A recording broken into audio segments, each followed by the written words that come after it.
Ғылым жолына келгеніме өткен жылы 50 жыл болыпты. Мен өзім археолог болам деп ойлаған жоқпын. Сол бірінші курстан бастап археологиядан тақырып алған бақылау жұмысы ретінде соны жазып бергенде ғылыми жетекшім Оразбаев Абдуманап Медеуович мынау жақсы жазылған деп сөйтіп мақтап қойды мені. Сонымен 5 жыл оқып, қазіргі Әл-Фараби атындағы Қазақ ұлттық университетінде диплом жұмысым археологиямен аяқталды. О кезінде менің жетекшім болған Хасан Шалпысбаев, тарих ғылымдарының кандидаты, жалғыз-ақ дәрежесі бар ғалым Қазақстанда.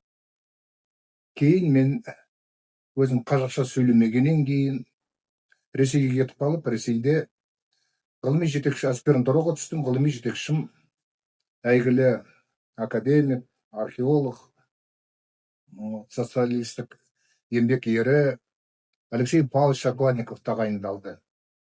Соғысының қарамауында экспедициясында жұмыс істеп, кейін ол кісі қайтыс болғаннан кейін кандидаттық диссертация сол Сібір бөлімінде ғылыми академияда қорғап, кейін 5 жылдан кейін қайтып оралып, докторлық диссертация қорғадым. Менің ғылыми кеңесшім академик Деревянко Анатолий Пантелеевич болды. Сол мінекей қазіргі кезде ұлттық музейде жұмыс істеп жатырмын, бас ғылыми қызметкер болып.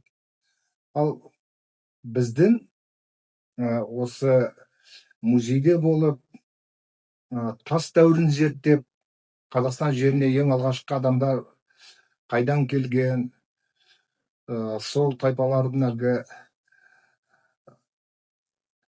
тас құралдарын, мәдениетін зерттеп жүрміз.